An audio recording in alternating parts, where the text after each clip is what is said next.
तो चलिए शुरुआत हम करेंगे महाकुंभ से, क्योंकि बस कुछ ही दिन बचे और फिर उसके बाद महाकुंभ की शुरुआत होने वाली है और देश ही नहीं बल्कि दुनिया भर से लोग यहां पर पहुंचने वाले हैं। कुछ लोग वहां पर श्रद्धा भाव के साथ पहुंच रहे हैं और कुछ लोग उत्सुक है ये जानने के लिए कि आखिर कैसे सनातन के इतने बड़े मेले का आयोजन किया जाता है। तो तैयारियां लगभग पूरी हो चुकी हैं। किस तरीके से वहां से खबरें और तस्वीरें आ रही हैं हम आपको दिखाएंगे चाय पर चर्चा में। तो आस्था के सबसे बड़े मेले के शुरू होने में 6 दिन शेष हैं, लिहाजा हम आपको संगम की रेती से जुड़ी 6 विशेष तस्वीरें दिखाने जा रहे हैं। देखिए महाकुंभ को लेकर प्रयागराज में विदेशी संतों का उत्साह।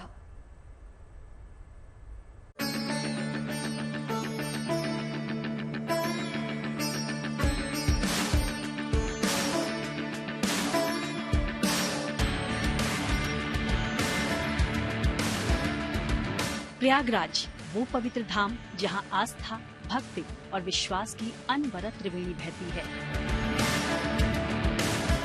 इस पावन धरा पर इस वक्त सनातन संस्कृति और भक्ति का मानो समंदर उमड़ रहा है और महाकुंभ 2025 का स्वरूप अब धीरे धीरे सामने आ रहा है। इस महाउत्सव के शुरू होने में 6 दिन शेष हैं और हम आपको महाकुंभ से जुड़ी 6 विशेष तस्वीरें दिखाने जा रहे हैं।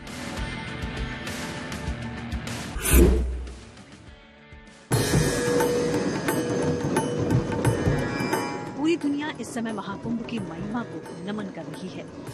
संगम की रेती पर देसी ही नहीं विदेशी संत भी जुटने लगे हैं। इन्हीं में से एक हैं एंजेला, जो इटली से स्पेन होते हुए भारत आईं और सनातन की होकर रह गईं। अटल अखाड़े से जुड़ी हुई एंजेला महाकुंभ में भाग लेने प्रयागराज पहुंची हैं और दुनिया के लोगों को इस पावन अवसर का साक्षी बनने का संदेश दे रही हैं। अभी ये तो परिवार का मेला है, परिवार के भगवान का मेला है, सो इसलिए तो खुशी वाला है। It's a good energy. आ जाओ, प्रेम से आओ and take it easy. It's a good festival. It's a Prem festival. It's a love festival. भारतीय सनातन धार्मिक परंपरा दुनिया भर के लोगों को पहले से आकर्षित करती रही है। यही वजह है कि इस बार प्रयागराज में महाकुंभ आयोजित हो रहा है तो कई देशों के सैलानी इसमें शामिल होने के लिए पहुंचे हैं, ताकि न केवल इस महा आयोजन के वो साक्षी बन पाएं, बल्कि सनातन धर्म के बारे में जानकारी भी हासिल कर सकें।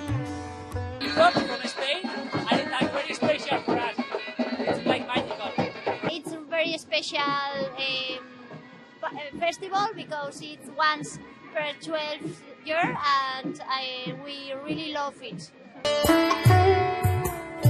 वहीं सोशल मीडिया पर एक वीडियो भी वायरल हो रहा है जिसमें ब्रिटिश इतिहासकार निक बुकर ने सैंड मॉडल के जरिए महाकुंभ की अनोखी तस्वीर पेश करने की कोशिश की।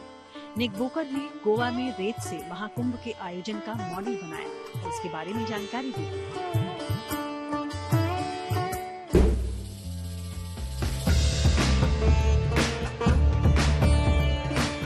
प्रयागराज का महाकुंभ देश की विविधता में एकता की मिसाल बनता दिख रहा है। इस बार यहाँ निरंजनी अखाड़े की पेशवाई में मुस्लिम बैंड भी बड़े उत्साह के साथ शामिल हुआ। बड़ी सौभाग्य की बात है जो कि आपसे हमारी बातचीत हो रही है। हम अपने प्रयागराज में इस महाकुंभ में हम लोग 6 साल में भाग लेते हैं। बड़े हम लोग खुशनसीब हैं क्योंकि हम लोग गंगा मैया के चरणों में उनका आशीर्वाद रहता है। हाँ, सब शामिल होता है और सब हम एक साथ।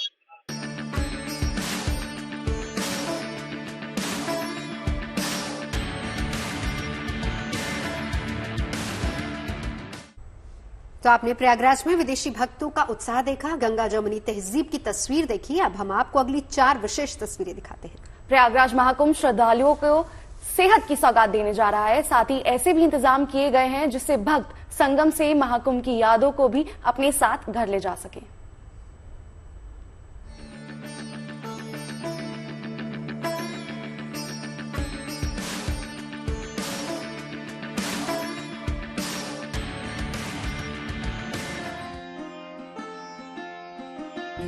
धार्मिक मान्यता है कि महाकुंभ में स्नान करने से न केवल सभी पापों से बल्कि सारे दुख दर्द से छुटकारा मिल जाता है। इस मान्यता को साकार करने के लिए इस बार इस महाकुंभ में खास आयोजन होगा, जिसे नेत्र कुंभ कहा जा रहा है।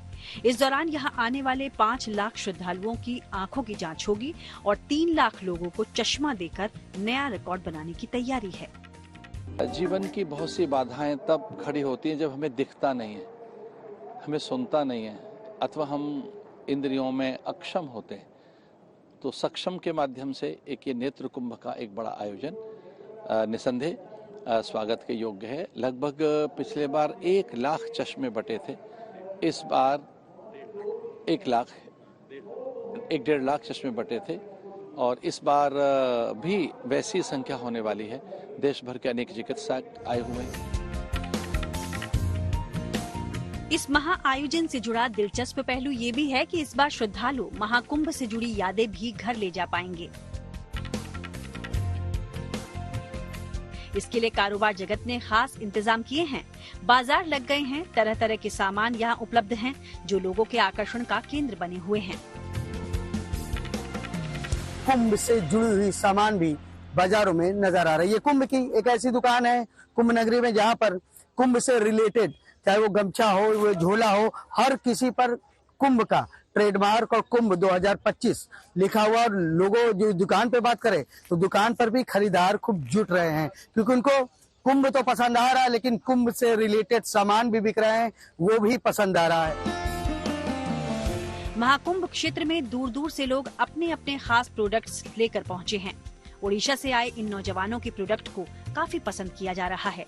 महाकुंभ 2025 में हम लोग का एक प्रयास रहा है कि हम लोग एक निशान, महाकुंभ के निशान, महाकुंभ के पहचान के तौर पे यहाँ पे कोई आए श्रद्धालु तो लेके अपने घर जा पाए, तो ये हमारा प्रयास रहा है।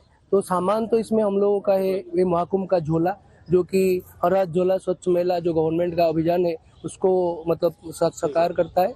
और दूसरा जो है महाकुंभ का गमछा है, अलग अलग कलर में, और उसमें 4 धाम थीम है और अलग अलग भाषा में, हर भाषा में इसको हम लोग लिखे हैं ताकि कोई भी श्रद्धालु कहाँ से भी आए उसको पता चले और वो खुद से जोड़ पाए। महाकुंभ के लिए तैयारी उत्तर प्रदेश के मुरादाबाद में भी हो रही है। यहाँ पर श्रद्धालुओं के लिए लक्ष्मी जी, शिव जी, गणेश जी, शिव परिवार, राम दरबार और राम पंचायत की प्रतिमाएं बनाई जा रही हैं, जिनकी काफी डिमांड है। पीतल और कांसे के बने मूर्तियों को देख रहे हैं। इन्हें डिमांड आधारित महाकुंभ में जब भी होता है तो यहाँ से भेजा जाता है। तो साफ तौर पर आप देखेंगे कि शुभ काम की शुरुआत जो है गणेश वंदना से की जाती है। पीतल की बने गणेश मूर्तियों की भी काफी ज्यादा डिमांड है। और इतना ही नहीं, पूजा से संबंधित जो श्रद्धालु हैं अपने तौर पर, चाहे वो घंटियां हो और दूसरी चीजें हो, अपने तौर पर वह मंगवाते हैं और उसके बहुत ऑर्डर भी आते हैं। प्रयागराज में कुंभ से जुड़े इन तमाम सामानों के साथ सभी ग्राहकों के लिए लकी ड्रॉ भी रखा गया है। यहाँ हर प्रोडक्ट पर एक QR कोड दिया हुआ है। QR कोड को स्कैन कर आप भी 4 धाम यात्रा का इनाम ढूंढ सकते हैं।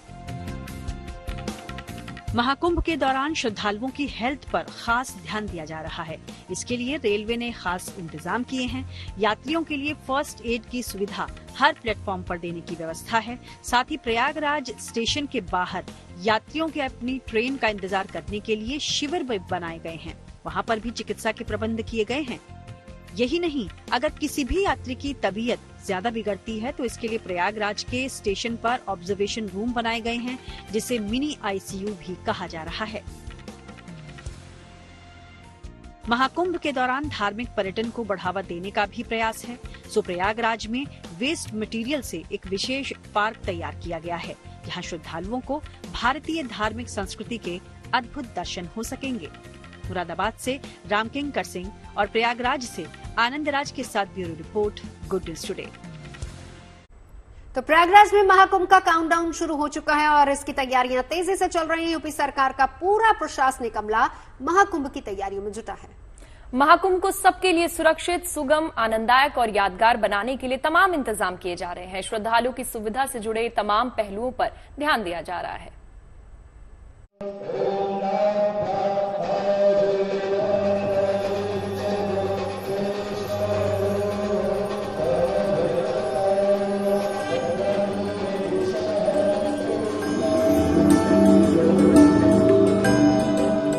प्रयागराज में 144 साल बाद होने जा रहे भव्य दिव्य पूर्ण महाकुंभ की तैयारियां अब अंतिम चरण में हैं। संगम की रेती पर कुंभ नगरी सज चुकी है, जिसकी रौनक देखते ही बनती है। संगम के त्रिवेणी घाट सहित हर कोने में महाकुंभ के दौरान 6 खास तिथियों को होने वाले खास अमृत स्नान और यहाँ पर चलने वाले कल्पवास के लिए पुख्ता इंतजाम किए जा रहे हैं। यूपी सरकार के अफसर और सलाहकार खुद घूम घूम कर तैयारियों का जायजा ले रहे हैं और ये सुनिश्चित कर रहे हैं कि कहीं कोई कमी न रह जाए, क्योंकि 2019 के मुकाबले इस बार यहाँ पर 40 से 50 करोड़ लोगों के आने के आसार हैं। मुख्यमंत्री जी का अंदाजा है कि लगभग दुगने लोग यहाँ आएंगे, तो आज उन्होंने सभी अधिकारियों को निर्देश दिया है कि हम सभी लोग जाएं, मौके पर देखें और व्यवस्था को जो भी फिनिशिंग टचेस देने हैं उस कार्य को सुनिश्चित करें। तो ऑलरेडी बसावट शुरू हो गई है, लगभग धीरे धीरे सब चीजें फॉल इन लाइन हो रही हैं, सभी लोग अपने फाइनल टचेस दे रहे हैं। खास बात यह है कि इस बार महाकुंभ में संगम पर आधुनिक सुविधाओं से लैस high tech floating self propelled jetty लगाई गई है, ताकि यहाँ आने वाले वीआईपी मेहमानों को कुंभ स्नान करने में सहूलियत हो। ये जेट्टी एक तरह से तैरती हुई विशाल बोट है, जिसमें घूमने, बैठने, स्नान करने और चेंजिंग रूम की आलीशान सुविधाएं मौजूद हैं। नंबर हम देखते हैं जेट्टी बोट पे चढ़ने और उतरने के लिए लगाई जाती है। हमने उसमें इनोवेशन करके अब उसमें इंजन फिट कर दिया, जैसे आप बोट्स में इंजन देखते हैं वैसे जेट्टी में भी इंजन लगाया है। और अब आपको ये इंजन बोट की तरह ये जेट्टी चलेगी पानी में, तो आपके पास पर्याप्त जगह है जिसमें आप आराम से बैठ सकते हैं, सफर कर सकते हैं और एक जगह से दूसरी जगह जेट्टी पे ही बैठे बैठे आप जा सकते हैं। तो उसका एडवांटेज ये है कि जब हमने जेट्टी पे, जैसे आप देख रहे हैं कि एक फ्लोटिंग लाउंज टाइप बना दिया है और एक बेदिंग कुंड बनाया है हमने, तो अब जो भी श्रद्धालु या इस पे गेस्ट आएंगे वो सेफ तरीके से इसमें स्नान कर सकते हैं। संगम पे इनको बाहर उतरने की जरूरत नहीं है, सीधे आपकी बोट एज अ बोट चली जाएगी संगम पे। वहाँ पार्क किया, वहाँ हमने जेट्टी को पार्क किया और श्रद्धालु इसी कुंड में उतरेंगे और नहा लेंगे और इसी में निकल के वापस पीछे 2 चेंजिंग रूम हमने प्रोवाइड किए हैं। इस फ्लोटिंग जेट्टी पर 4-5 लोगों के बैठने के लिए सोफे लगे हुए हैं, साथ ही चेंजिंग रूम बनाए गए हैं। जेट्टी को सोलर लाइटिंग से लैस किया गया है, ताकि रात में भी इसके जरिए संगम की सैर का आनंद लिया जा सके। इस जेट्टी को IIT खड़गपुर के वैज्ञानिकों की मदद से डिजाइन किया गया है। थोड़ा सा टिपिकल शिप तो नहीं है, ये HDP पॉन्टून के ऊपर है। HDP पॉन्टून का डेंसिटी ऐसे पानी से कम है, तो ऑटोमेटिकली इसका बॉयंसी जो है वो ज्यादा है। So if you hydrostatic point of view से तो ये सेफ है। और पीछे OBM लगा हुआ है और डबल लेयर है, इसलिए स्पीड उतना ज्यादा नहीं मिलेगा, लेकिन at least for 30 people it is safe. कुल मिलाकर प्रयागराज की पावन धरती पर 13 जनवरी से होने जा रहे महाकुंभ के आयोजन को हर तरह से यादगार बनाने के लिए इंतजाम किए जा रहे हैं और इस बात का पूरा ख्याल रखा जा रहा है कि कहीं किसी तरह की खामी न रह जाए, श्रद्धालुओं को किसी तरह की परेशानी न हो। Bureau report, good news today. Prayagraj में होने वाले महाकुंभ में 40 करोड़ से ज्यादा श्रद्धालुओं के आने की संभावना है और रेलवे ने उम्मीद लगाई है कि सबसे ज्यादा यात्री ट्रेन से ही प्रयागराज पहुंचेंगे। ऐसे में रेलवे ने यात्रियों के लिए चिकित्सा, क्राउड मैनेजमेंट, उनके विश्राम से लेकर सुरक्षा तक के खास प्रबंध किए हैं, ताकि ट्रेन से आने वाला हर एक यात्री महाकुंभ से सुखद यादें लेकर लौटे।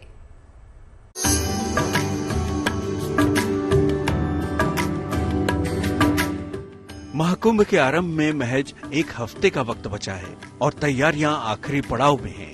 पुलिस प्रशासन और सरकार के साथ साथ रेलवे भी महाकुंभ के लिए कमर कस चुका है। प्रयागराज रेलवे स्टेशन की सूरत बदल चुकी है, आध्यात्म के रंगों का असर दिखने लगा है। पूरे स्टेशन की सजावट रोशनी से की गई है।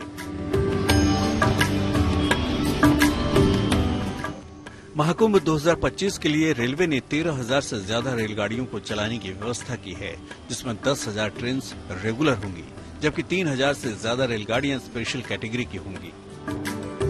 ये 50 दिन का जो ये मेला पर्व चलेगा, इसमें 13,000 गाड़ियों का संचालन करने जा रहे हैं, जिसमें हमारी 10,000 रेगुलर गाड़ियां होंगी और 3000 हमारी स्पेशल गाड़ियां होंगी। रेलवे प्लेटफॉर्म पर भी यात्रियों के आने और जाने को लेकर खास व्यवस्था की गई है। यानी एक तरफ से यात्री प्लेटफॉर्म से बाहर निकलेंगे तो दूसरे रास्ते से यात्रियों के प्लेटफॉर्म पर एंट्री होगी। प्रयागराज महाकुंभ को लेकर रेलवे ने भी सुरक्षा के खास इंतजाम किए हैं। सीसीटीवी के साथ साथ ड्रोन से भी रेलवे स्टेशन और सार्वजनिक जगहों पर नजर रखी जाएगी ताकि यात्रियों को कोई दिक्कत न हो और कोई अप्रिय घटना से भी बचाव हो सके। झांसी में भी ट्रेन के डिब्बों का नवीनीकरण किया जा रहा है। उन्हें इस तरह से सजाया संवारा जा रहा है ताकि यात्रियों को कुंभ के बारे में जानकारी तो मिले ही, अध्यात्म का अलग से एहसास हो सके। देख सकते हैं हम झांसी के कोच मरम्मत वर्कशॉप में है, जहां पर कुंभ में जाने वाली ट्रेन के डिब्बों को तैयार किया जा रहा है। आप देखिएगा ये ट्रेन के डिब्बे हैं जहां पर तैयार किए जा रहे हैं। ये डिब्बे लगभग यहाँ पर 100 डिब्बों को तैयार किया जाना है जो महाकुंभ के लिए जा रहे हैं। आपको हम पहले वो डिब्बा दिखाएंगे, ये जो उन्होंने तैयार किया है। इसको यहाँ पर आप देखिए, यहाँ पर उन्होंने बार कोड भी दे रखा है जिसमें साफ लिखा हुआ है कि महाकुंभ टेंट बुकिंग, यानी कि इस अगर हम इस जो बार कोड है इसको हम स्कैन करेंगे तो हम टेंट की बुकिंग कर सकते हैं। इसके साथ ही आप देखिएगा बाथिंग डेट्स भी लिखा हुआ है कि किस प्रकार यहाँ पे कुछ पूर्णिमा है, मकर संक्रांति है, कब कब किस प्रकार दिया गया है। झांसी में ऐसे 100 कोच बनाए जा रहे हैं जिनका इस्तेमाल कुंभ स्पेशल ट्रेनों में किया जाएगा। देखिए झांसी जो CMLR में 100 कोच तैयार किए जा रहे हैं जो स्पेशल, जो कुंभ स्पेशल ट्रेन चलेंगी उनमें उनका यूज होगा। और कुंभ का एहसास दिलाने के लिए उनको कुंभ में मतलब उनको धार्मिक एंगल भी, मतलब कुंभ से रिलेटेड उन पर सुंदरीकरण किया जा रहा है जिससे लोगों को कुंभ की दिव्यता और भव्यता को और महसूस कर सकें। इन डिब्बों पर टेंट बुकिंग जैसी सुविधाओं के लिए QR कोड भी बनाए गए हैं जिससे यात्रियों को महाकुंभ क्षेत्र में रहने में आसानी हो सकेगी। झांसी से प्रमोद कुमार गौतम के साथ bureau report, good news today. Ramnagari Ayodhya अब आपको लिए चलते हैं। जनवरी का महीना है और रामनगरी अयोध्या में एक बार फिर से जश्न की तैयारियां हैं। बिल्कुल ठीक समझ रहे हैं आप, रामलला की प्राण प्रतिष्ठा की पहली वर्षगांठ की तैयारियां चल रही हैं। अवधपुरी में 1 साल पहले 22 जनवरी के दिन रामलला की प्राण प्रतिष्ठा हुई थी, लेकिन इसकी पहली वर्षगांठ इस साल 11 जनवरी को मनाई जा रही है, जिसमें सीएम योगी आदित्यनाथ मुख्य अतिथि होंगे।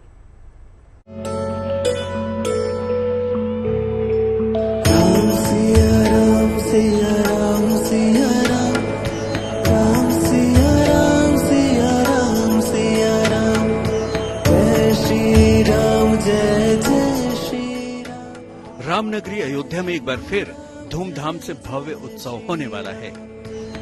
और हो भी क्यों ना, आखिर पावन मौका जो है, रामलला के प्राण प्रतिष्ठा के 1 साल पूरे होने की वो शुभ घड़ी आने ही वाली है। 1 साल पहले यानी 22 जनवरी 2024 को नवनिर्मित राम मंदिर के गर्भगृह में रामलला के नए विग्रह की प्राण प्रतिष्ठा की गई थी। लेकिन इस बार प्राण प्रतिष्ठा के वर्षगांठ का उत्सव 22 जनवरी को नहीं बल्कि 11 जनवरी को मनाया जाना तय हुआ है। इसकी वजह है भारतीय काल गणना, यानी कि हमारा पंचांग के मुताबिक बीते साल 22 जनवरी 2024 के दिन पौष शुक्ल द्वादशी की वो अनुपम तिथि थी जब मंदिर में रामलला की प्राण प्रतिष्ठा हुई थी। लेकिन इस साल पौष शुक्ल द्वादशी की तिथि 22 जनवरी को नहीं बल्कि 11 जनवरी को पड़ रही है। लिहाजा प्राण प्रतिष्ठा का 1 साल पूरा होने पर अवधपुरी में पौष शुक्ल द्वादशी को प्रतिष्ठा द्वादशी उत्सव मनाया जाएगा। ये उत्सव 11 जनवरी से शुरू होकर 13 जनवरी तक चलेगा। मंदिर ट्रस्ट की ओर से देश विदेश के साधु संतों को आमंत्रित किया जा रहा है। समारोह में मुख्य अतिथि के रूप में यूपी सीएम योगी आदित्यनाथ को न्योता भेजा गया है, जिसे उन्होंने स्वीकार कर लिया है। 11 जनवरी को सुबह 10 बजे सीएम योगी आदित्यनाथ रामलला का अभिषेक और पूजन अर्चन करेंगे।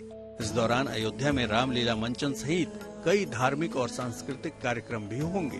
3 दिनों तक चलने वाले समारोह को लेकर मंदिर ट्रस्ट की ओर से तमाम इंतजाम किए जा रहे हैं। वे लोग जो बीते साल प्राण प्रतिष्ठा समारोह में शामिल नहीं हो पाए थे, उन्हें भी निमंत्रण भेजा जा रहा है। अयोध्या के आसपास का समाज, हम उनको 22 तारीख को नहीं बुला सके। ऐसे समस्त संतों की, गृहस्थों की के नाम लिखे जा रहे हैं। सारे देश से लगभग 70 संत महात्मा हमने सूची बनाई है। प्राण प्रतिष्ठा की वर्षगांठ के मौके पर अयोध्या में एक बार फिर आस्था का ज्वार उमड़ेगा। भजन कीर्तन करते साधु संतों के साथ आम श्रद्धालु रामलला का गुणगान करते नजर आएंगे। मंदिर प्रांगण में पूरे 3 दिनों तक बधाई गान की तैयारी है। राम नाम की धुन में रमने वाले भक्तों के लिए ये किसी सुनहरे अवसर से कम नहीं है। Banbir Singh, Ayodhya, good news today. चाय पर चर्चा का सबसे अच्छा मजा पता है क्या है? स्टूडियो में ऐसी कितना ठंडा क्यों ना हो, जब चाय गर्मा गर्म मिल जाए ना साथ साथ हाथ सेक लेते हैं। बिल्कुल, लेकिन इतनी ठंड में आप बताइए, क्योंकि हम तो यहाँ पर हैं, ठंड इतनी है, लेकिन ऐसे टाइम पे जो लोग घूमने जा रहे हैं और पहाड़ों पर, वहाँ मतलब उनमें अलग ही जज्बा है, वो मैगी का आनंद ले रहे हैं पहाड़ों पर। अच्छा, आपको पसंद है पहाड़? हाँ, पहाड़ बहुत पसंद है। पहाड़ों की मैगी एक अलग ही टेस्ट। ठंड के मौसम में आप जा सकती हैं। तो फिर पूजा को मुझे लगता है कि इस फ्रेम से ज्यादा दिक्कत नहीं होगी, यहाँ आपको ज्यादा ठंड नहीं लग रही होगी। तो फिलहाल आपको पहाड़ों पर ही लिए चलते हैं, दिखाते हैं वहां का मौसम कैसा है।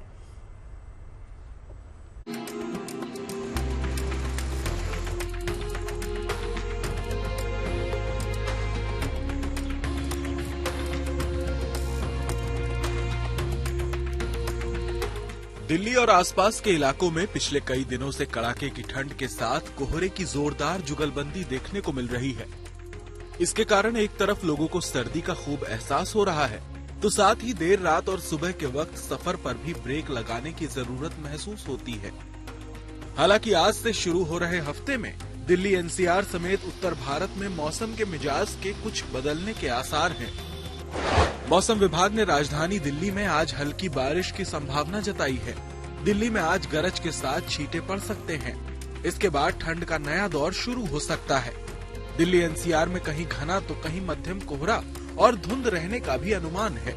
आपको बता दें कि घने कोहरे के कारण ट्रेनों और उड़ानों में देरी से यात्रियों को काफी परेशानी का सामना करना पड़ रहा है। पिछले 3 दिन दिल्ली आने वाली कई ट्रेनें लेट रहीं, तो उड़ानों पर भी असर पड़ा है। हाँ, हमारी गाड़ी लेट थी, 1 से 1.25 घंटे आसपास लेट थी कोहरे के कारण। कोहरा बहुत ज्यादा है ना, मतलब स्लो चल रही थी ट्रेन। अभी मैं इंकोरिंग में गया था तो बोल रहा है कोहरे की वजह से गाड़ी 2 घंटा लेट है, 10 सवा 10 बजे बताया है मेरे को। मौसम के जानकारों के मुताबिक 3 से 4 दिनों बाद मौसम एक बार फिर करवट ले सकता है। 10 से 12 जनवरी के बीच एक नया पश्चिमी विक्षोभ आने की संभावना है, जिससे मौसम में बदलाव आएगा। इसके कारण दिल्ली और उत्तर पश्चिम भारत में हल्की बारिश हो सकती है। बारिश के बाद कोहरे से छुटकारा मिल सकता है, लेकिन पारा गिरा ही रहेगा, जिससे ठंड बरकरार रहेगी। मौसम विभाग के मुताबिक 10 जनवरी तक न्यूनतम तापमान 5 से 9 डिग्री सेल्सियस के बीच रहेगा। कोहरे का असर उत्तर प्रदेश में भी देखने को मिल रहा है, जिसके कारण विजिबिलिटी काफी गिर गई है और रात के वक्त सफर मुश्किल है। मौसम विभाग ने अभी ठंड और कोहरा जारी रहने की संभावना जताई है। पश्चिमी उत्तर प्रदेश के कुछ भागों में हल्की बारिश हो सकती है, जबकि पूर्वी उत्तर प्रदेश में मौसम सूखा ही रहेगा। वहीं बिहार में भी घने कोहरे के चलते सड़कों पर आवाजाही पर असर दिखा। बोध गया का महाबोधि मंदिर भी घने कोहरे के आगोश में घिरा नजर आया। मौसम विभाग के मुताबिक बिहार में अगले 2 दिन ठंड से निजात नहीं मिलेगी, लिहाजा सेहत के लिहाज से सावधानी बरतना जरूरी है। Bureau report, good news today. ठंड से ठिठुरते कुछ शहरों की तस्वीरें तो आपने देख ली है। अब आपको लिए चलते हैं दिल्ली, जहां ठंड ने जिंदगी को करीब करीब जमा रखा है। लेकिन इस सर्द भरे मौसम में सुबह सवेरे गणतंत्र दिवस के लिए परेड की तैयारियां कैसी हो रही हैं? राजधानी के कर्तव्य पथ पर इन दिनों कैसी तस्वीर नजर आ रही है, बता रहे हैं हमारे संवाददाता आशुतोष मिश्रा। और उत्तर भारत में कड़कड़ाती सर्दी का सितम जारी है। मौसम खुशनुमा तो है, लेकिन AQI में थोड़ी राहत मिली है। दिल्ली में दरअसल आज ठंड जो है जो हाड़ कपा रही, वो इसलिए क्योंकि अचानक बरसात होने लगी। हम इंडिया गेट पर हैं, कर्तव्य पथ पर दरअसल गणतंत्र दिवस की जो परेड है उसकी रिहर्सल चल रही है और इस खूबसूरत बैंड को देखते हुए जब एक के बाद एक दस्ता यहाँ से गुजर रहा है और उसके साथ साथ लोग भी जो है, पर्यटक हैं, सैलानी हैं, जो गुजरने वाले लोग हैं वो भी देख रहे हैं। लेकिन इस बीच तापमान लगातार नीचे गिरा है और इस समय जब सुबह के 7 बजे 8 बजे आप देखें तो अचानक बारिश हो रही है और बूंदें जो है सड़क पर जिस तरह आपको पता चल रही हैं और चूंकि बरसात है तो इसके चलते जो है ठंड और बढ़ेगी। हालांकि विजिबिलिटी को लेकर के थोड़ी समस्या जरूर है, खासकर रनवे पर हो, खुले इलाके हो, दिल्ली एनसीआर हो, ऐसे में विजिबिलिटी होगी। मसलन अगर पीछे राष्ट्रपति भवन देखिए 2 किलोमीटर की दूरी पर, तो वो इस समय इनविजिबल है, दिखाई नहीं दे रहा है, आंखों से ओझल हो रहा है। और कैमरा ठीक अगर दूसरी तरफ आपको ले जाऊं तो सुभाष चंद्र बोस की मूर्ति तो दिखाई देती है, लेकिन उसके पीछे इतर जाके यानी 1.5 किलोमीटर से आगे की विजिबिलिटी नहीं है। तो कोहरे का भी कोहराम चल रहा है, ऊपर से सर्दी भी सितम ढा रही है, पहाड़ों पर बर्फबारी मौसम को खुशनुमा तो बना ही रही है। चिलई कला चल रहा और चिलई कला का असर जो है मैदानी इलाकों में भी देखने को मिलता है, तराई में भी देखने को मिलता है और ठंड के चलते पारा लगातार लुढ़क रहा है। तो खासकर पश्चिम उत्तर प्रदेश, हरियाणा, पंजाब, दिल्ली, ये जो पूरा इलाका है यहाँ पर सर्दी जो है लगातार बढ़ रही है, ठंड बढ़ रही है और ऊपर से ये जो बरसात की बूंदें हैं जाहिर है ये ठंड को और बढ़ाएंगी।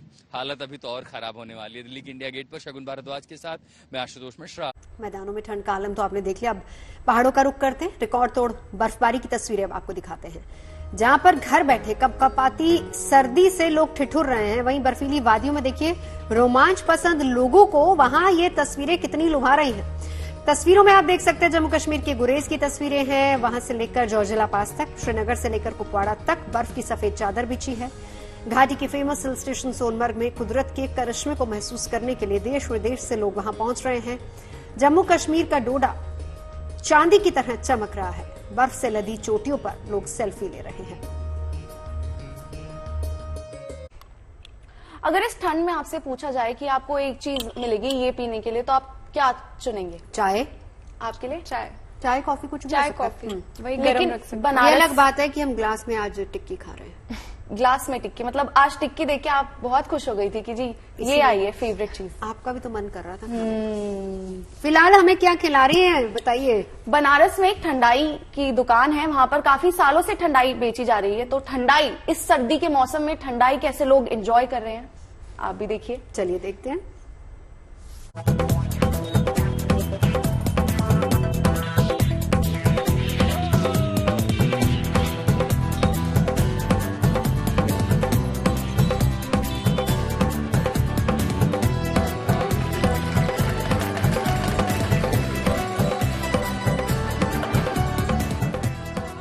भोलेनाथ की नगरी काशी, ये प्राचीन शहर अपनी संस्कृति, खान पान से देसी विदेशी सैलानियों को अपना मुरीद बनाता रहा है।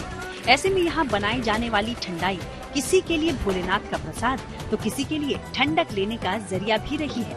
इसी टेस्ट को कई फ्लेवर्स में परोस रही है यहाँ की एक छोटी सी दुकान जो करीब 116 साल पुरानी है। ठठेरी बाजार मोहल्ले के मोती कटरा में अंग्रेजों के जमाने की इस दुकान को पाठक जी ठंडाई वाले तीसरी पीढ़ी के रूप में चला रहे हैं। जिस तरह से पंजाब में लस्सी और छाछ का महत्व है, तो वैसा ही स्थान बनारसी ठंडई का है और बनारसी ठंडई का स्वाद लेने के लिए हम आप पहुंचे हैं बनारस के इस ठठेरी बाजार इलाके के मोती कटरा में, जहां पर 116 साल पुरानी दुकान है, जिसकी शुरुआत अब से तीन पीढ़ियों पहले स्वर्गीय बलराम पाठक ने किया था। तो वहीं स्वर्गीय शंभूनाथ पाठक दूसरी पीढ़ी थे और अब ये काम अपने परंपरा अनुसार आगे बढ़ा रहे हैं उनके बेटे। यूं तो बनारस की गलियों में ठंडाई कई जगह आपको बनती हुई मिलेगी, लेकिन जो स्वाद पाठक जी की ठंडाई में है वैसा कहीं और मिल नहीं सकता। मगर ऐसा क्या खास है यहाँ की ठंडाई में, चलिए जानते हैं। ये पूरी तरह से प्राकृतिक तौर पे बनाई जाती है या किसी तरह के प्रकृति, क्योंकि केमिकल की दुनिया तो ये 20, 25, 30 साल से आई है और हमारी दुकानें देश की आज़ादी के पहले से चल रही, इसलिए कोई केमिकल की जरूरत नहीं, क्योंकि पुश्तैनी कलाएं हैं। ये आज भी उसी सिलबट्टे पे काम हो रहा है जो पहले होता रहा आज भी। और हम लोग भी बाहर जाते हैं ठंडे बनाने, वहाँ भी सिल लोढ़िया लेके जाते हैं, सामने वाले को भी दिखाते हैं कि ये देसी है।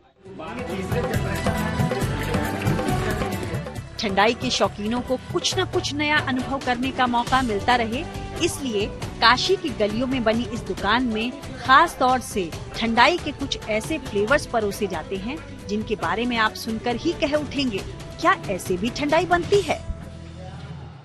मिट्टी की भी बना देते हैं, पार्ले-जी बिस्कुट हुआ उसकी भी हमने बनाया है, अदरक जीरा है, हरा चना अब आ जाएगा अब उसकी भी बनेगी। हर वक्त कुछ न कुछ बदलते हैं। चॉकलेट भी बनाया है, वनीला पिस्ते की भी बनाते हैं, हर रोज एक बदल देते हैं स्वाद को। यही नहीं, ठंडाई मलाई की हो बगैर मलाई की हो, अनार, सेब, अमरूद जैसे ऋतु फल और गुलाब समेत कई और फूलों का नेचुरल फ्लेवर हो, या अदरक जीरा और काढ़े की ठंडाई, ऐसे ही कुछ और प्राकृतिक स्वाद आपको इस ठंडाई में नजर आएंगे। अब तक तो आप समझ गए होंगे कि आखिर क्यों है खास पाठक जी ठंडाई वाले की ये पुरानी दुकान, जो प्राकृतिक स्वाद और विश्वास के साथ बरसों से लोगों के लिए फेवरेट डेस्टिनेशन बनी हुई है। इसका जो स्वाद गुलाब के फूल का और हर फ्लेवर बदलते रहते हैं, नेचुरल, हाँ बनावटी नहीं। आज कौन से स्वाद की ठंडाई पी रहे हैं? आज तो ये जो है कि केसरिया है। नाना प्रकार की भिन्न प्रकार की ठंडाई मिलती है यहाँ पे, बहुत ही उम्दा क्वालिटी की, कोई केमिकल रिएक्शन इसमें नहीं है, चमाचम चीज होती है, बहुत अच्छी। न जाने कितने बरस से पी रहे हैं, उसकी कोई मतलब वही नहीं है। लेकिन जैसे बनारस एक अलबेला शहर है, वैसे ही हमें यहाँ पे नाना प्रकार की ठंडियाँ रोज प्राप्त होती है और पी के उसको मन एकदम आनंदित हो जाता है। कभी फूलों की ठंडाई, कभी अदरक की ठंडाई, कभी अमरूद की ठंडाई, कभी मिट्टी की ठंडाई, कभी मगई पान की ठंडाई। दुकानें तो बनारस में बहुत सी हैं, लेकिन सबसे पुरानी और न्यू यही है बनारस का ठंडाई का, और इन्हीं के परिवार के लोग से लोग सीख के और इनके परिवार के लोग ही चारों तरफ बनारस में फैले। काशी की परंपरा, यहाँ की संस्कृति की पहचान है ठंडाई। ऐसे में ठटेरी बाजार मोहल्ले की ये पुरानी दुकान पिछले 3 पीढ़ियों से प्राकृतिक ठंडाई का अनूठा स्वाद लोगों को परोस रही है, जो पूरे साल इस खास ठंडाई के तलबगारों से गुलजार रहती है। वाराणसी से रोशन जायसवाल के साथ bureau report, good news today. चलिए बात शौर्य और साहस की करते हैं। देश की बेटी शौर्य बजाज ने सबसे कम उम्र में लद्दाख की क्यागरी चोटी को फतह कर इतिहास रच दिया है। महाराष्ट्र के यवतमाल की रहने वाली शौर्य ने यह कमाल महज 18 साल की उम्र में किया है। जब कदम कदम पर बर्फीली हवाएं शौर्य का इम्तिहान ले रही थी, तब -37 डिग्री तापमान में खून जमा देने वाली सर्दी के बीच अपने साहस और दृढ़ निश्चय के दम पर शौर्य ने 6174 मीटर की चोटी पर तिरंगा फहरा दिया।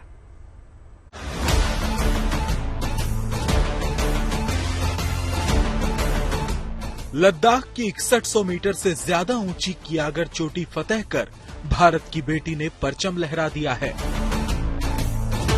ये फतह इसलिए मायने रखती है कि यवतमाल की रहने वाली 18 साल की शौर्या ने सबसे कम उम्र में ये इतिहास रचा है। और दूसरी अहम बात ये कि शौर्या ने जब चोटी पर तिरंगा फहराया, तब पारा 0 से 37 डिग्री नीचे गोते लगा रहा था। क्यागर चोटी की कठिन और चुनौतीपूर्ण चढ़ाई के दौरान कुदरत जब कदम कदम पर इम्तिहान ले रही थी, बर्फ और धुंध की वजह से बार बार सफेद घना कोहरा छा रहा था। ऑक्सीजन का स्तर भी कम था, जिससे ऊपर चढ़ाई करना बेहद मुश्किल हो रहा था। शौर्या ने अपना साहस नहीं छोड़ा, दृढ़ निश्चय के साथ वो आगे बढ़ती रही और आखिरकार क्यागर री की 16,176 मीटर ऊंची चोटी पर तिरंगा लहराकर भारत का नाम रोशन कर दिया। मैं चढ़ रही थी, हर वक्त ये सवाल आ रहा था कि क्या मैं कर पाऊंगी, क्योंकि हर एक कदम के साथ लग रहा था कि हम रुक जाते हैं, पर हर एक कदम था कि अब हम लोग समिट के एक कदम और पास आ गए हैं। तो ये सवाल जब तक मैं ऊपर तक नहीं पहुंची तब तक ये सवाल आ ही रहे थे। पर वही कि ऊपर पहुंच के जो खुशी मिलती है, जो तिरंगा फहराने का जो खुशी है, वो मुझे देखनी थी, इसलिए मैं बस यही सोच के ऊपर चढ़ती गई। शौर्या ने इस चोटी पर जीत के लिए काफी पहले से तैयारी शुरू कर दी थी। शारीरिक रूप से खुद को फिट रखने के लिए रोजाना 10 से 15 किलोमीटर की दौड़ लगाया करती थी। 6 महीने तक लगातार व्यायाम किया, साथ ही सीनियर की सलाह के मुताबिक इस दौरान डाइट लेती रही। 31 दिसंबर को रात 8 बजे शौर्या ने माउंट कियागर री शिखर की चढ़ाई शुरू की। अगले दिन यानी 1 जनवरी को 12:30 बजे उन्होंने शिखर पर कदम रखा और बड़ी शान से तिरंगा फहराया। शौर्या को चढ़ने में 16 घंटे और उतरने में 9 घंटे लगे। अगला टारगेट तो यही है कि मैं हर 8,000-7,000 मीटर चलूं और दुनिया की सारी ऊंची चोटियों पर मैं जाकर वहां का नजारा देखना चाहती हूँ और वहां तिरंगा फहराना चाहती हूँ। इससे पहले शौर्या ने एवरेस्ट बेस कैंप में हिस्सा लिया था। उस समय 13 दिन में 220 किलोमीटर की दूरी पैदल तय करनी पड़ी थी और अब शौर्या की इस कामयाबी ने माँ बाप का भी हौसला बढ़ाया है कि बेटी एवरेस्ट भी फतेह कर सकती है। छोटी सी बच्ची कैसे ये सब कर पाएगी। उसके बाद उसकी हिम्मत देख के हम खुद अचंभित रह गए कि उसने इतिहास रच दिया। सबसे छोटी 18 वर्ष की उम्र में इतनी ऊंचाई तक पहुंचने वाली सबसे छोटी बच्ची रही उस माउंटेन पर। तो उससे हम बहुत ज्यादा गौरवान्वित हुए और बहुत ज्यादा खुशी हुई और सब लोगों ने इतनी बधाइयां दी हैं, हमें इतने विशेष दिए हैं कि अब आगे के लिए भी हम उसे ये प्रेरणा दे रहे हैं कि और भी ऊपर माउंट एवरेस्ट तक वो जा सकती है। शौर्या ने ये कमाल व्हाइट एक्सपीडिशन टीम के साथ जुड़कर किया है। देश के अलग अलग हिस्सों से इनमें 11 सदस्य शामिल थे। शौर्या इस टीम की सबसे छोटी सदस्य थी। साथ ही देश की अब तक की सबसे कम उम्र की पर्वतारोही हैं, जिसने कियागर चोटी पर पताका फहराई है। व्हाइट एक्सपीडिशन का मकसद पर्वतारोहण को बढ़ावा देना है ताकि देश दुनिया में लोग पर्वतारोहण में आगे आ सकें। मुंबई से अबिज करांदे के साथ bureau report, good news today. साहस की मिसाल आपने देखी, अब कुछ कर गुजरने के जज्बे की कहानी देखिए। सचिन तेंदुलकर की तारीफ से चर्चा में आई राजस्थान के प्रतापगढ़ की सुशीला मीणा का क्रिकेटर बनने का सपना अब सच हो सकता है, क्योंकि राजस्थान क्रिकेट एसोसिएशन ने उनकी ट्रेनिंग का जिम्मा ले लिया है। 12 साल की सुशीला की पढ़ाई से लेकर रहने, खाने और क्रिकेट ट्रेनिंग का पूरा खर्चा अब राजस्थान क्रिकेट एसोसिएशन उठाएगी। राजस्थान क्रिकेट एसोसिएशन ने सुशीला को सम्मानित किया और उन्हें गोद लेने का ऐलान भी किया। चलिए अब एक ऐसा अनोखा क्रिकेट मैच आपको दिखाते हैं जहां पेशेवर खिलाड़ी नहीं है बल्कि कर्मकांडी ब्राह्मण और बटुक हिस्सा ले रहे हैं और इस क्रिकेट प्रतियोगिता का ड्रेस कोड पारंपरिक धोती कुर्ता है। जब मैच अनोखा है तो कमेंट्री भी कुछ हटके होनी चाहिए, ये लाजमी है। इस मैच के दरमियान कमेंट्री हिंदी या अंग्रेजी में नहीं, विशुद्ध संस्कृत भाषा में की जा रही है। इस क्रिकेट प्रतियोगिता में भोपाल समेत जबलपुर, रायसेन, विदिशा, नरसिंहपुर की कुल 16 क्रिकेट टीमें हिस्सा ले रही हैं। देखिए हमारे सहयोगी रविश पाल सिंह की खास रिपोर्ट। मैच तो आपने कई बार देखा होगा, लेकिन आपने क्या कभी धोती कुर्ता पहन के माथे पे त्रिपुंड लगाए किसी को क्रिकेट खेलते हुए देखा है? अगर नहीं देखा तो हम आपको वो तस्वीर दिखाते हैं। ये तस्वीर देखने को मिल रही है मध्य प्रदेश की राजधानी भोपाल में, जहां पे वैदिक कर्मकांड के जो बटुक है, जो पंडित है, वो सभी धोती कुर्ता पहन के, पारंपरिक धोती कुर्ता पहन के क्रिकेट मैच खेल रहे हैं।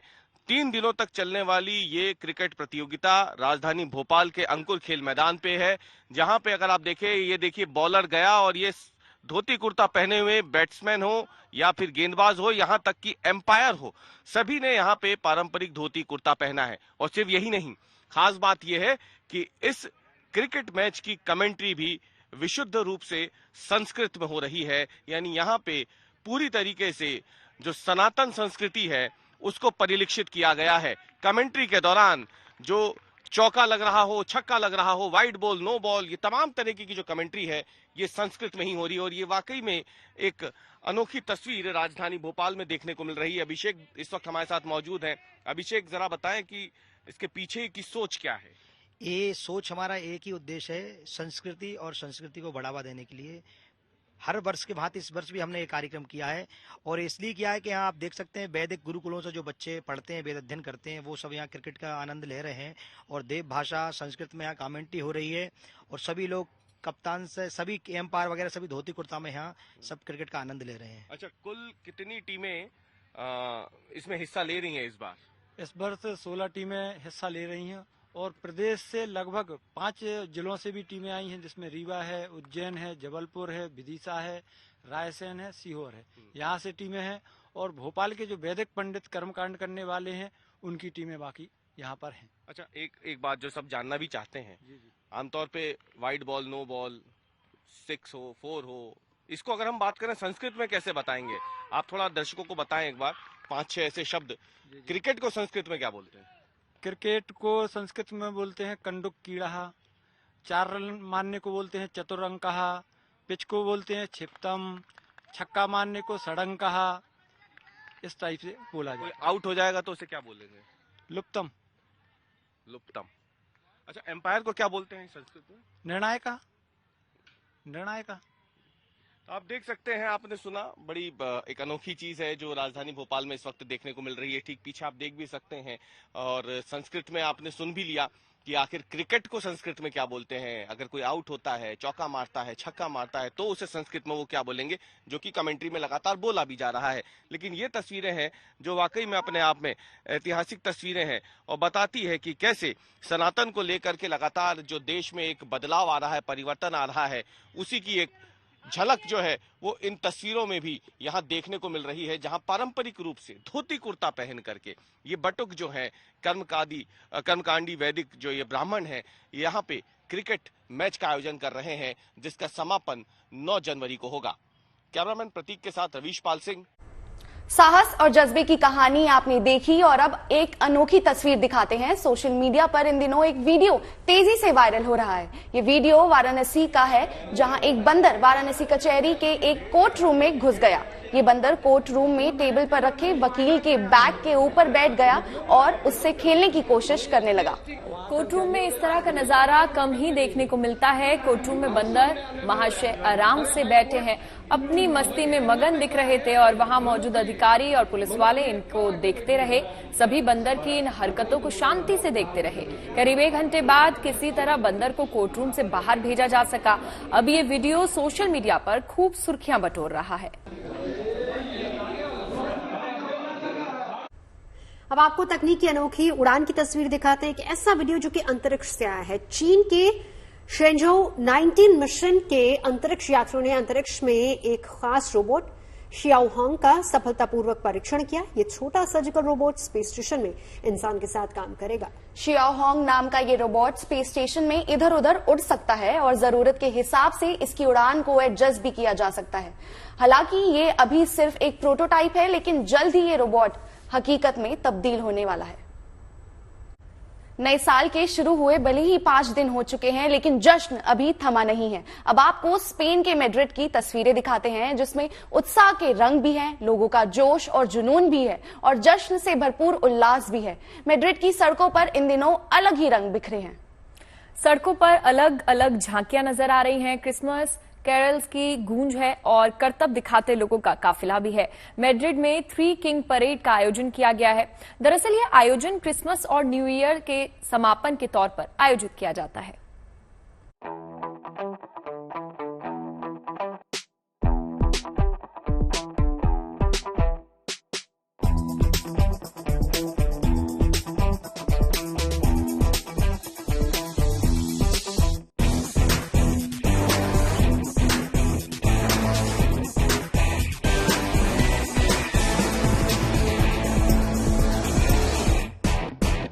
चाय सुकून है, चाय तसल्ली है, चाय यादें बनाने का जरिया है, चाय मेहमान नवाजी है। वो चाय ही तो है जो 2 दोस्तों को मिलाती है, जो अजनबियों को दोस्त बनाती है। चाय के शौकीन जानते हैं कि चाय के हर घूंट में सुकून छिपा है। एक कप चाय के साथ किताब पढ़ना, बारिश में बैठकर उसका आनंद लेना, या काम के बीच टी ब्रेक लेना। चाय सिर्फ स्वाद नहीं बल्कि एहसास है। तो इस एहसास के साथ ठंडे मौसम का मजा लीजिए, दोगुना हो जाएगा। फिलहाल कल यही एहसास करेंगे, अच्छी सी चाय के साथ अच्छी सी खबरें लेकर आएंगे। तब तक आप रखिए अपना ख्याल और देखते रहिए गुड न्यूज।